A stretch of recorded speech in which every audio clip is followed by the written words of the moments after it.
حتیٰ کہ وہ فجر آ گئی جس میں طے کیا گیا تھا، اور حضرت علی نماز کے لیے نکلے، اور جب جیسے ہی کوفے کی مسجد میں پہنچے، یہ اندر سے چھپا ہوا تھا جو وار کیا، اور یہ وار اتنا ہی گہرا لگا جس طرح حضرت عمر پہ لگا تھا، لیکن پھر بھی حضرت علی زندہ رہے۔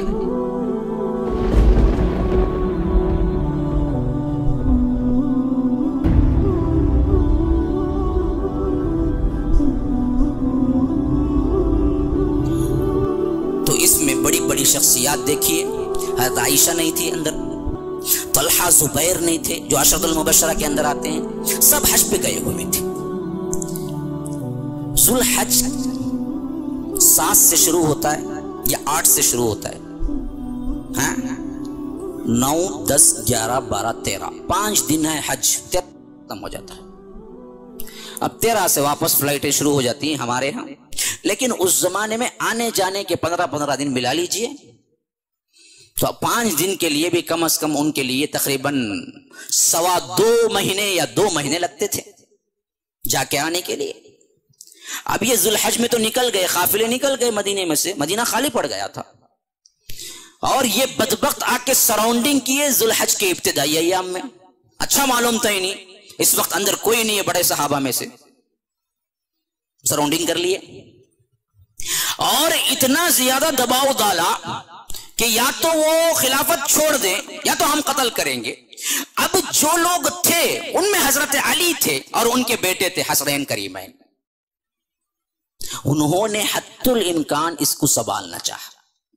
آپ کو معلوم ہے بدبختوں نے ایسا ماحول بنا دیا کہ ہمیں ایسا سمجھ آتا ہے کہ پکے مخالف تھے عثمان اور حضرت علی، نعوذ باللہ، لیکن یہ بات بہت کم لوگوں کو معلوم ہے کہ حضرت عثمان کے خلافت کے دور خلافت میں ان کے محل کو جب محاصرہ کیا گیا تو اس وقت پہرا دینے والے حسنین کریمین ہیں اور حکم دینے والے حضرت علی ہیں۔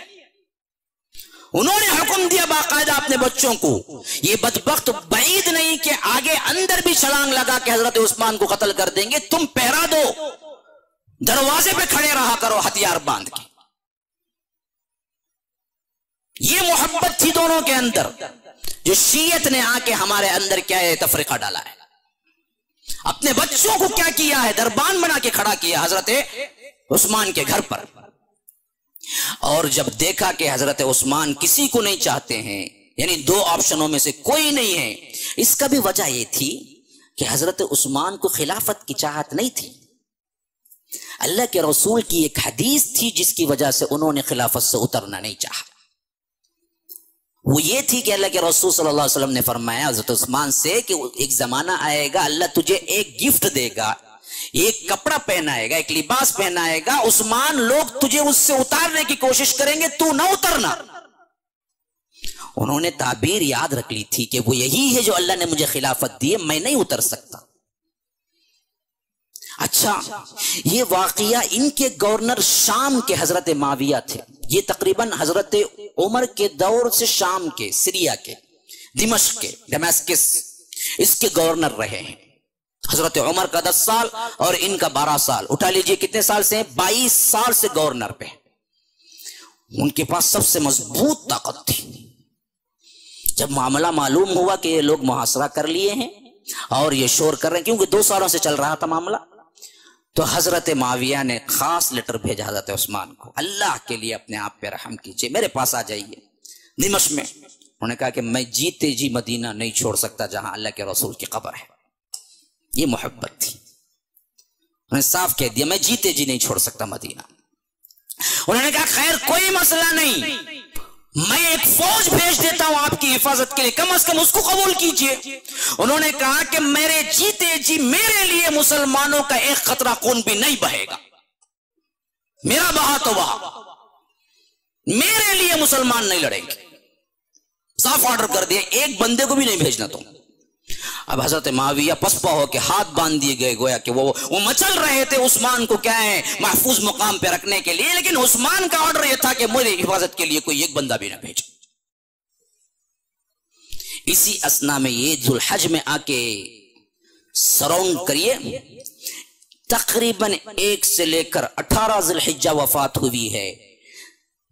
18 ذی الحجہ وفات ہوئی ہے، شہادت ہوئی ہے، 18 دن سراؤنڈنگ میں ان کو پانی تک اندر جانے نہیں دیا گیا محل کے اندر. جب بے وفات شہادت ہوئی، پیاسے گزرے ہیں روزے کی حالت میں، تو 3 دن کربلا میں پانی بند ہونے کے واقعے سے زیادہ 18 دن عثمان کے لیے پانی بند ہونا زیادہ نہیں. کتنے سنیوں کو معلوم ہے؟ بتاؤ تو صحیح. تو پھر مان لو شیعت کا غلبہ ہے ہمارے اوپر، وہ کھیل کھیل رہے ہیں اب تک بھی، ورنہ تو کربلا سے بھی بڑا واقعہ پیش آ چکا تھا عثمان کی شہادت میں. تاریخ سے ثابت ہے، کوئی چیز ایسی نہیں ہے جس میں میں کیا ہے معتبر یا کر اعتبار سے گھٹی ہوئی یا کر سطحی کوئی روایت پیش کر رہا ہوں. سب کے سب ایتھنٹک مستند تاریخوں سے حوالے ہیں یہ پورے. میں نے 3 کا ذکر پہلے کر دیا، ابن خلدون، ابن اسیر اور ابن طبری، تاریخ طبری. ان تینوں کے اندر مستند ترین روایتیں اس بات کی غماز ہیں جو میں بیان کر رہا ہوں آپ کو. اچھا، اس کے بعد ہوا کیا؟ ایک رات انہوں نے فیصلہ کر ہی لیا، آج کچھ بھی ہو، حسنین کریمین بھی دربار پہ موجود کیوں نہ ہو اور یہ بھی وہ پہرا دے رہے ہوں، ہم کسی نہ کسی طرح قتل کرنا ہی ہے. اور قتل کرنے والا پیچھے سے دیوار پھلانگ کے آیا، جبکہ دروازے پہ حسنین کریمین ہتھیار لے کے کھڑے ہوئے تھے، ان کو پتہ بھی نہیں چلا. انہی 1,500 کے شریر لوگوں میں سے کوئی 1 یا 2 وہاں سے نکلے، اندر آئے اور روم میں داخل ہوئے، جبکہ حضرت عثمان قرآن پڑھ رہے تھے. وہ مصحف جہاں پہ حضرت عثمان کے قتل کا خون گرا آج بھی استنبول کی میوزیم میں محفوظ ہے. جس مصحف پہ وہ پڑھ رہے تھے قرآن، اور روزے کی حالت میں تھے، افطار کرنے کے لیے بھی کچھ نہیں تھا، جبکہ افطار کا وقت ہو چلا تھا. ایسی حالت میں انہوں نے جب وار کیا تو سب سے پہلا وار ان کی بیوی نائلہ نے روکنا چاہا، جن سے یہ 4 انگلیاں کٹ گئی پوری کی پوری. پھر اس کے بعد وہ مار یہاں پر کیا گیا ہے، حضرت عثمان کے شہید ہونے کا سبب بنا، اور خون کا چھیٹا وہاں اڑا جہاں پر کیا ہے اللہ تبارک و تعالی نے صبغۃ اللہ ومن احسن من اللہ صبغہ، اللہ کے رنگ میں رنگ جاؤ، یہ آیت ہے سورہ بقرہ کی. وہ پڑھ رہے تھے تو برابر وہیں پر جا کے ٹچ ہوا خون بھی، اور حضرت عثمان اس مظلومانہ حیثیت سے شہید ہو گئے. آپ کو معلوم ہے شہادت کے 3 دن تک بھی دفن کرنا نصیب نہیں ہوا حضرت عثمان کو. بڑی ہمت کر کے حسنین کریمین اور کچھ نوجوانوں نے رات کو چھپے چھپے اکیلے میں جنت البقیع جو آج ہے اس سے بہت دور پرے ایک مخصوص جگہ میں دفن کر دیا تھا. بعد میں عمومی خلافت کے بعد وہ جگہ بھی آج کے قبرستان جنت البقیع میں شامل کر دی گئی. جب وسیع ہوا قبرستان تو وہ جگہ بھی اندر آ گئی. نماز جنازہ صرف 18-20 لوگوں نے پڑھی تھی. کس کی؟ دوہرے داماد جن سے فرشتے بھی حیا کرتے تھے، خلیفۃ المومنین، پوری دنیا کے حاکم. کیا یہ کربلا کے سانحے سے بڑا سانحہ نہیں ہے؟ کتنے لوگ ہیں جو 18 ذی الحج کو مناتے ہیں یوم شہادت؟ کتنے لوگ ہیں جو 3 دن روتے ہیں ان کے لیے، یا 1 گھنٹہ روتے ہیں؟ یا کتنے لوگ ہیں جو ان کو مارنے والے کو لعنت اللہ علیہ کہتے ہیں، نام بھی پتہ نہیں ہے کس نے مارا ہے، لیکن جس کے دور میں صرف یزید تھا اس کو ہر دن تم لعنت اللہ کہتے رہتے ہو، حالانکہ حقیقت میں شامل تو نہیں تھا وہ فوج میں. بعد میں آئے گی کہ کیا رکھنا ہے عقیدہ انشاءاللہ. مجھے وقت اجازت دے دو بھائی، دیکھیں وقت اجازت دے دو، میرے پاس وقت بہت کم ہے. اب میں کیسے پھر تیزی سے لے جانا ہے ویسے ہی لے جانا ہے پھر تاریخ کو. تو خیر میں اختتام تک پہنچانے کی کوشش کروں گا. تو اب دیکھیے اس کے بعد کے جو واقعات ہوئے یہ بھی پری پلانڈ ہوئے، وہی منافقین اور یہودیوں کی سازشیں. لیکن درمیان میں سین میں جو آئے وہ کون تھے؟ وہ صحابہ تھے. اور جو دشمنی پال رہے تھے ان کو اچھا موقع مل گیا صحابہ کو بدنام کرنے کا، اور یوں بدنام کیا بدبختوں نے، آج سنیت کے دائرے میں رہتے ہوئے بھی بہت سو کی زبانوں سے نکل جاتا ہے کہ معاویہ نے غلط کیا، فلاں کیا، نعوذ باللہ ثم نعوذ باللہ۔ صحابی رسول پر کسی لفظ کو آپ ان کی احترام کے منافی استعمال کریں، اللہ کی قسم کھا کے کہتا ہوں، دوبارہ سہبارہ ختم کھا کے کہتا ہوں، تمہارا ایمان خطرے میں پڑ جاتا ہے۔ ان کو کوئی نقصان تو نہیں پہنچتا، لیکن آج اہل سنت اور اچھے اچھے علماء نے بھی شیعت سے متاثر ہو کے کبھی کبھار کیا کیا ہے، حضرت معاویہ کے اوپر غیر ضروری اعتراضات کیے ہیں، اور حضرت معاویہ کا نام احترام کے منافی حیثیت سے لیا ہے، جبکہ اس میں دوش نہ حضرت علی کا ہے، نہ معاویہ کا ہے، نہ عائشہ کا ہے رضی اللہ عنہ۔ اس میں تو گیم کھیلا گیا اور سامنے سین میں لوگ آ گئے، بیچارے معصوم تھے، پتہ نہیں تھا، یہ اتنے پرخلوص تھے کہ اپنے ہی جیسا دوسروں کے بھی سمجھ رہے تھے، لیکن سامنے والا اتنا چالاک تھا کہ یہ اس کی چالاکی کو سمجھ ہی نہیں سکی۔ گیم کھیلنے والا یہ گروہ ہے۔ تو حضرت عثمان کا جیسے ہی قتل ہوا اور جیسے ہی ذرا سا ٹھنڈا ماحول پڑا تو اسی وقت حضرت حسن نے بھانپ لیا، یہ بدبخت گروہ ہے جو حضرت علی کو بھی نہیں چھوڑے گا۔ اس وجہ سے ہمیں معلوم ہوتا ہے کہ اسی وقت چھوٹے ہوتے ہوئے بھی اپنے باپ کو انہوں نے مشورہ دیا کہ ابا جان میری بات مان لیجئے، اب فوراً مدینے سے نکل جائیں تاکہ ان بدبختوں کو آپ ہاتھ نہ لگے اور یہ آپ کو زبردستی خلیفہ بنا کے چھوڑیں گے۔ لیکن اس وقت حضرت علی نے اپنے بیٹے کی بات نہیں مانی، شاید زیادہ سمجھتے ہوں گے یا معصومیت زیادہ تھی کہ ان لوگوں کی چال بازیوں کو سمجھ نہ سکے۔ تو جو گروہ نے عثمان کو باقاعدہ دیوار پھاند کے قتل کیا تھا، اسی گروہ نے پھر 2-3 دن کے اندر اندر علی کو ڈھونڈ نکالا اور مجبور کر دیا کہ آپ کو خلافت لینی ہی لینی ہے۔ اب ایسے دو چکی کے پاٹوں میں جس طرح انسان پھنس جاتا ہے، اس طرح حضرت علی مجبور ہو گئے کہ نہ باہر جا سکتے تھے، نہ اس وقت اس خلافت کو چھوڑ سکتے تھے۔ اب جو گنے چنے تھے اس وقت کے جو صحابہ مدینے کے اندر، انہوں نے بیعت کر لی، حضرت علی رضی اللہ عنہ خلیفہ بن گئے برابر۔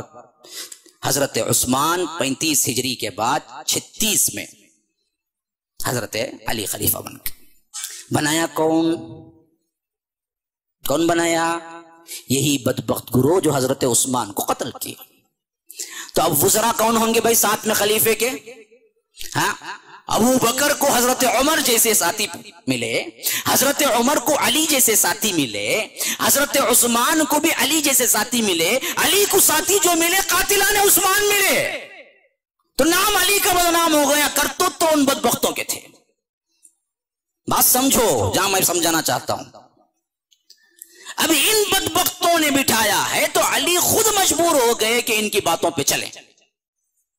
اسی وجہ سے حضرت حسن پہلے پہچان گئے تھے، انہوں نے کہا کہ صاف نکل جائیے آپ مدینے سے، آپ رہیں گے تو یہ زبردستی کریں گے۔ تو یہی ہوا، حضرت علی خلافت پہ بیٹھ گئے۔ اب سب سے پہلا مسئلہ آیا ان کے پاس، آپ قاتلان عثمان کا بدلہ لیں۔ جیسے ہی ریٹرن لوٹے، کون؟ حضرت عائشہ، حضرت طلحہ، حضرت زبیر اور حضرت معاویہ تک نیوز گئی کہ حضرت علی خلیفہ بن گئے ہیں، تو یہ پورے بڑے صحابہ نے حضرت علی سے مطالبہ کیا کہ آپ پہلے فیصلہ ان کا کریں جو حضرت عثمان کو قتل کیا، ان کو نکالیں اور قصاص لیں۔ کیسے لیں گے جی؟ وہی لوگ بنائے حضرت علی کو۔ یہ بات علی سمجھتے تھے، ادھر حضرت معاویہ دور تھے، سمجھنے کے لیے تیار نہیں تھے۔ حضرت علی نے کہا اللہ کے لیے کچھ وقت مجھے دو، میں ضرور قاتلان عثمان کو نکال کھڑا کروں گا، لیکن اب نہیں ہو سکتا میرے ہاتھ سے۔ تو حضرت معاویہ ہو، حضرت عائشہ ہو، حضرت طلحہ ہو، حضرت زبیر ہو، سب نے مل کے کہا کہ ہم وقت نہیں دے سکتے، آپ پہلے نکالیں یعنی تو ہم جنگ کریں گے۔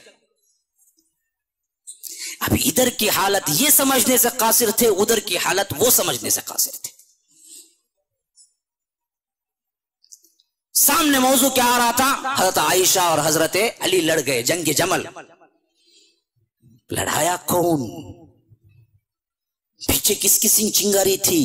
دونوں معصوم تھے، دونوں مخلص تھے، دونوں دین کا بول بالا چاہتے تھے، یہ بدبخت تھے جو اندر گھسے ہوئے تھے جو ان کو لڑایا۔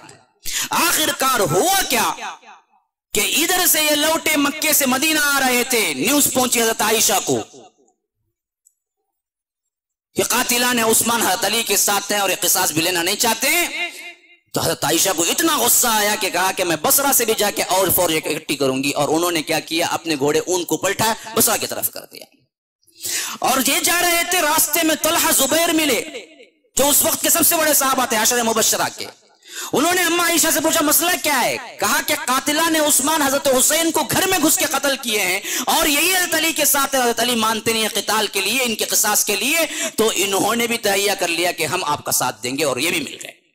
تو ایک طرف زبیر، طلحہ اور ساتھ اما عائشہ ایک گروپ، ادھر حضرت علی تنہا۔ اور جب معلوم ہوا کہ یہ بصرے میں جا کر وہاں بھی اور لوگوں کو جمع کر کے بڑی ایک زبردست فوج اکٹھی ہو گئی ہے، تو حضرت علی نے سوچا اب چارہ کار نہیں، یا تو خود ملوں جا کے سمجھاؤں یا نہیں تو جنگ کروں۔ تو انہوں نے بھی اپنا قافلہ لے کے راستے میں سے نکل گئے۔ دونوں کا جب ملن ہوا،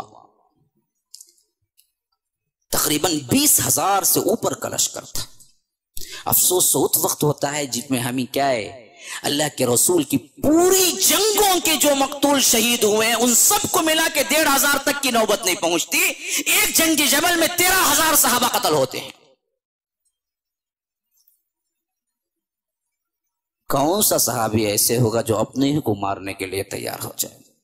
یہ صاف نظر نہیں آتا کہ یہ اپنوں کی نہیں غیروں کی سازش میں پھنس گئے تھے۔ بدر میں کتنے مارے گئے؟ 14 صحابی ہیں جو شہید ہوئے۔ بدر، احد، خندق، پھر آگے جاؤ خیبر، پھر آگے جاؤ فتح مکہ، پھر آگے جاؤ غزوہ طائف، پھر آگے جاؤ غزوہ تبوک، پھر آگے جاؤ غزوہ حنین۔ ان تمام جنگوں کو ملا کے دیکھ لیجئے، تمام شہداء آگے اور پیچھے کے ملا کے 1,500 سے زیادہ نہیں بنتے۔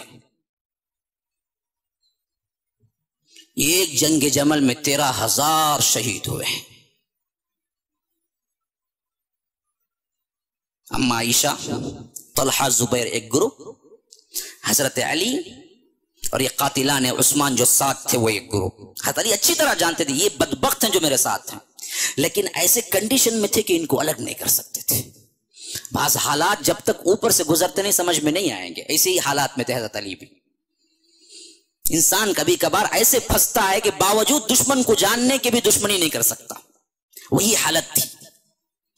حضرت علی اچھی طرح جانتے تھے یہ بدبخت ہیں، لیکن جب کبھی بھی یہ فیصلہ لینے کے لیے اپنے لشکر میں آواز لگاتے کہ قاتلان عثمان کون کون ہے، اٹھ کھڑو، میں ان کو سزا دلواؤں، پورا لشکر اٹھ کھڑا ہوتا کہتا کہ ہم سب قاتلان عثمان ہیں، مارو ہم سب کو دیکھتے ہیں۔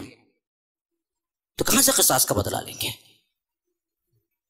ادھر طرف اگر تھوڑی سی مہلت مل جاتی حضرت علی کو، اگر ان کی خلافت مضبوط ہو جاتی تو ضرور لے لیتے، لیکن معاویہ اتنی دور تھے رضی اللہ عنہ، شام میں اس کیفیت کو سمجھ نہیں سکتے تھے۔ اور دوسری بات یہ تھی کہ حضرت عثمان کا ان کا خاندانی رشتہ تھا، یہ بھی بنو عبد شمس کے تھے، وہی بنو عبد شمس کے تھے۔ ان کو زیادہ جوش تھا اپنی قرابت داری کی حیثیت سے کہ میں کیسے برداشت کر سکتا ہوں۔ اس وجہ سے انہوں نے کہا کہ میں خلیفہ نہیں مانوں گا جب تک کہ آپ قاتلان عثمان سے بدلہ نہیں لیتے۔ ادھر اما عائشہ، طلحہ، زبیر تھے۔ غرض ایک موقع ایسے بھی آیا کہ سب جمع ہو گئے۔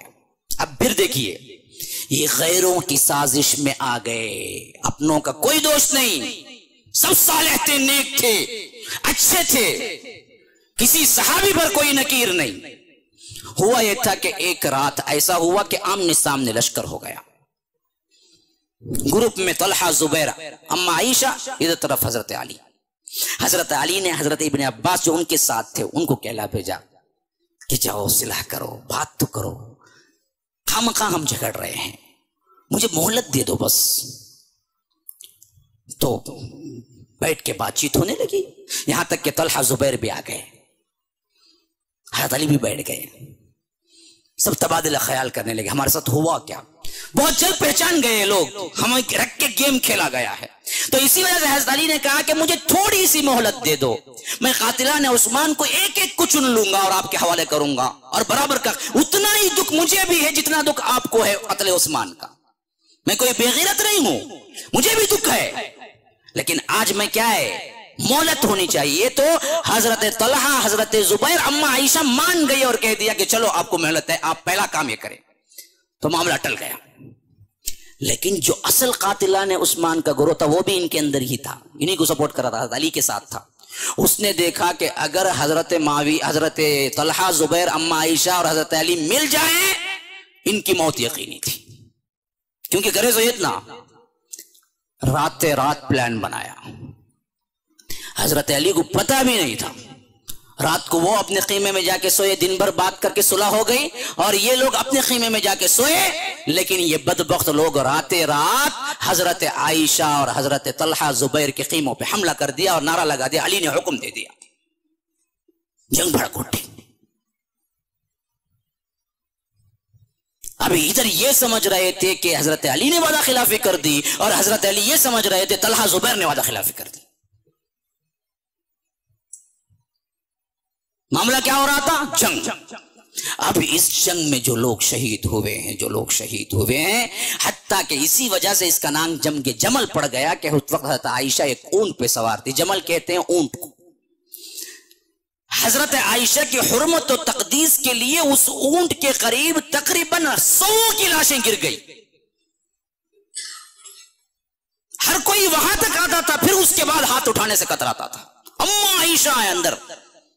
یہاں تک کہ حضرت علی نے سوچا کہ اگر اس اونٹ کو کھڑا رہنے دیا جائے تو قتل پہ قتل ہوتے رہیں گے, جنگ رکنے کا نام نہیں لے گی. یہاں تک کہ انہوں نے اونٹ کے پاؤں پہ کیا ہے تیر مارا اور وہ اونٹ کو گرایا, تو تب جا کے ہوش آیا لوگوں کو کیا جذبات میں کر رہے تھے.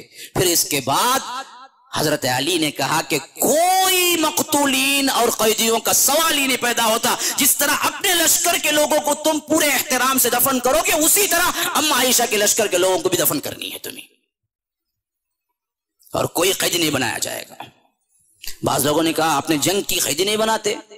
حضرت علی کو اتنا غصہ آیا, کہا کہ بدبختو کون ہے جو اما عائشہ کو غلام بنانے کی سوچ سکتا ہے کسی میں ہمت ہے؟ پھر اس کے بعد آئے, اما عائشہ سے معافیاں مانگی, اور خود اما عائشہ کو بھی یاد ہو گیا کہ یہ مسئلہ مجھے نہیں آنا چاہیے تھا. اسی وجہ سے بعد میں کہا کرتی تھی کاش کہ میں جنگ جمل سے 20 سال پہلے مر گئی ہوتی. بڑا افسوس تھا پوری زندگی اس کے بعد اما عائشہ, کہ میری جذبات تھی. تو اسی وجہ سے پورے ادب و احترام کے ساتھ اسی اونٹ پہ ان کو دھکا بھی نہیں لگا. یہ بدبخت لوگ لڑاتے ہیں. آج کہتے ہیں اما عائشہ نے کیا ہے علی کے خلاف تلوار اٹھائی. نعوذ باللہ. شیعوں نے حضرت علی کو محبت میں اما عائشہ کو کیا نہیں کر دیا, گالیاں تک دی ہیں. زنا کی تہمت میں لوگ شریک رہے ہیں, اور ان کی کتابوں میں صاف اب بھی لکھا ہوا ہے. حالانکہ حضرت علی کا سلوک تو اتنا معتبر تھا, اتنا مقدس تھا کہ معافیاں مانگ کے جو چاہا وہ سب کچھ ارینج کر کے پھر مکہ واپس بھیجا ہے, اما عائشہ کو مدینہ واپس بھیجا ہے. اور اس کے بعد جب خود بھی معلوم ہوا اما عائشہ کو, وہ خود بھی کہا کرتے تھے کہ کاش کہ میں نہ لڑی ہوتی, کاش کہ میں جنگ جمل سے پہلے ہی مر گئی ہوتی. یہ دوسرا بڑا واقعہ تھا جو مسلمانوں میں کیا ہے ان لوگوں نے گیم کھیلا. اب تیسرا دیکھیے, ادھر حضرت معاویہ کا دباؤ بڑھ رہا تھا. وہ اکیلے ایک پوری فوج کے برابر تھے. کیوں؟ وہ 22 سال سے گورنر تھے شام کے, ان کے پاس بہت بڑی فوج تھی, اور ان کے پاس فوج ہی نہیں تھی, اطاعت گزار لوگ تھے, جو بولتے تھے کرتے تھے. اس کا بالکل الٹ حضرت علی کا معاملہ تھا. بدبخت ترین لوگ تھے, شرپسند لوگ تھے, جو بولتے تھے اس کی مخالفت کرتے تھے. یہاں حضرت معاویہ جو حکم دیتے کرنے والے موجود تھے. یہاں حضرت علی کے ساتھیوں میں ہمیشہ حضرت علی پہ نکیر کرتے تھے لوگ. اسی وجہ سے آخری خطبات آپ حضرت علی کے اٹھا کے دیکھ لیں, ایسے انسان کے خطبات لگتے ہیں جو اپنوں سے بالکل ہی مایوس ہو چکا ہو. ایک ایک خطبہ پڑھیں گے تو خون کے آنسو روئیں گے. اتنا ستایا تھا ان بدبختوں نے سپورٹ دینے کے نام پر. نام کیا تھا؟ علی کو سپورٹ دے رہے ہیں، لیکن اتنا ستایا حضرت علی کو کہ حضرت علی ہر خطبے میں انہیں بد دعائیں دیتے تھے، تم وہ بدبخت لوگ ہو، تم سے بڑا دھوکے باز کوئی نہیں ہوگا جو مجھے دھوکے میں لائے. تو حضرت معاویہ سے پھر جنگ ٹھن گئی اسی معاملے پہ جس معاملے پہ یہاں ہوا، اور یہاں بھی وہی گیم کھیلا گیا. آخر کار یہاں بھی یہی سٹنگ ہوئی کہ بات بنتی نظر آ گئی. حضرت معاویہ بھی اپنے فوجیں پیچھے ہٹا لی اور صلح کے لیے مان گئے. ایسے وقت میں پھر ان لوگوں نے جو حضرت علی کے ساتھ تھے انہوں نے کہا کہ نہیں، آپ نے کفر کیا. لو یہی بدبخت کہتے صلح کر لو. جب صلح کے لیے تحکیم، کسی کو حکم بنانا کہتے ہیں، جب انہوں نے تحکیم کے فیصلے کو راضی کر لیا تو ان بدبختوں میں سے ایک فرقہ نکلا جو خوارج کہہ رہا ہے. انہوں نے کہا کہ آپ نے انسان کو حکم بنا کے، ان الحکم الا للہ، قرآن کی اس آیت سے دلیل پکڑا. اللہ کہتا ہے حاکمیت صرف اللہ کی ہے، اور آپ نے حکم کسی انسان کو بنایا تو آپ کافر ہو گئے. پہلے توبہ کرو پھر ہم بات میں مانیں گے. حضرت علی نے کہا بدبختوں، میں کس بات کی توبہ کروں؟ اب وہیں سے یہ گروہ الگ ہو گیا، خوارج کہلائے. اب انہی کے فرقے میں انہیں کا جو مجمع تھا اس میں اور کمزوری ہو گئی. اور ادھر عین وقت پہ جب لڑائی ہوئی، ایسے وقت پہ جب کہ فتح قریب تھی حضرت علی کی، سب حضرت علی کے جتنے لوگ تھے وہ لوگ ایک ہی پاؤں پہ کھڑ گئے کہ نہیں، آپ کو نہیں لڑنا ہے، ابھی ختم کرو جنگ. جنگ بھی گئی، حضرت معاویہ کیا ہے ایک جیتنے کی پوزیشن پہ آ گئے. اب یہ ایک ایسا پرخطر ماحول تھا پوری اسلامی مملکت میں اس وقت، جس کا ہر ایک ڈسٹرکٹ دوسرے کے بارے میں سوچتا تھا کہ اللہ ہم بچ گئے، اللہ ہم بچ گئے، حالانکہ سب پریشان تھے. ان حالات میں یہی خوارج کے گروپ سے جو خوارج نکلے نا، جنہوں نے صحابہ کو تک کافر کہا، کعبۃ اللہ کے اندر بیٹھ کے فیصلہ ہوا کہ جن جن سے پرابلم ہو رہا ہے ان سب کو ہم قتل کر دیں گے. تو اس حیثیت سے ان کے پاس 3 شخصیتوں کے نام آئے، ایک حضرت علی، ایک حضرت امیر معاویہ، ایک عمرو بن عاص. ان بدبختوں نے کہا کہ یہ 3 رہیں گے تو امت میں فتنے رہیں گے، تینوں کو اڑا دیں. نعوذ باللہ ثم نعوذ باللہ. اور یہ فیصلہ کر کے ایک شخص شام گیا حضرت امیر معاویہ کو، اور ایک شخص مصر گیا حضرت عمرو بن عاص کے لیے، ایک شخص کوفہ گیا حضرت علی کے لیے، اور تینوں نے باتیں کر لی. ایک ہی دن یہ کام ختم کر دینا ہے. فجر کی نماز کو جب یہ نکلیں گے سب تینوں بھی ایک ہی دن پہ حملہ کرنا ہے. بات کر کے نکل گئے آگے. اور جو ان کو قتل کرنے آیا تھا اس کا نام تھا ابن ملجم، عبداللہ ابن ملجم. یہ بدبخت ترین انسان ہے اس امت کا جس نے حضرت علی پہ وار کیا، اور تھا نمازی، روزے دار، تہجد گزار. ہاں، اسی وجہ سے عقیدہ صحیح بناؤ، عبادتیں کام نہیں دیتی. یہ بدبخت کا عقیدہ یہ تھا کہ حضرت علی کافر ہے، حالانکہ عبادت گزار تھا، تہجد گزار تھا. نام بھی دیکھیے، عبداللہ نام تھا اس کا. یہ آیا کوفے میں اور ٹھکانے دیکھنے لگا کون سا موقع صحیح ہوگا، کب کرنا ہے، کس طرح کرنا ہے. حتیٰ کہ وہ فجر آ گئی جس میں طے کیا گیا تھا، اور حضرت علی نماز کے لیے نکلے، اور جب جیسے ہی کوفے کے مسجد میں پہنچے یہ اندر سے چھپا ہوا تھا جو وار کیا. اور یہ وار اتنا ہی گہرا لگا جس طرح حضرت عمر پہ لگا تھا، لیکن پھر بھی حضرت علی زندہ رہے. اس وقت بھی جو وصیت انہوں نے کی تھی یہ آنکھیں کھولنے کے لیے کافی ہیں، کہ کہا کہ لوگوں، خاص کر اپنے بیٹوں کو خطاب کر کے کہا کہ اگر میرا قاتل میں بچ جاؤں تو میں خود فیصلہ کر لوں گا، اگر میں اسی زخم کے خاطر شہید ہو جاؤں تو یاد رکھو میرے قتل کے بدلے صرف ایک قتل کرنا، میرا نام لے کے لوگوں کو قتل نہ کرنا. اپنے دشمنوں کے لیے کتنا سوچ رہے ہیں دیکھیے، اور کیسے کنڈیشن میں سوچ رہے ہیں دیکھیے. وہ سمجھ گئے تھے خلیفۃ المسلمین اور میری محبت کے خاطر یہ بدبخت لوگ جو حضرت عثمان کو قتل کر کے میرے ساتھ رہے اب میرا نام لے کے خون بہائیں گے مسلمانوں کا. تو وہ صاف کہہ دے وصیت میں، اگر میں اس زخم سے مر جاؤں، شہید بھی ہو جاؤں، صرف ابن ملجم کو قتل کرنا ہے، تمہیں کسی اور کو نہیں، صرف اس نے مارا ہے. یہ ہوا تھا 40 ہجری میں. برابر اللہ کے رسول کی وفات کے 30 سال بعد 40 ہجری میں، اور وہ بات بالکل سیٹ ہو کے پوری ہو گئی جو اللہ کے رسول نے فرمایا میرے بعد 30 سال خلافت چلے گی۔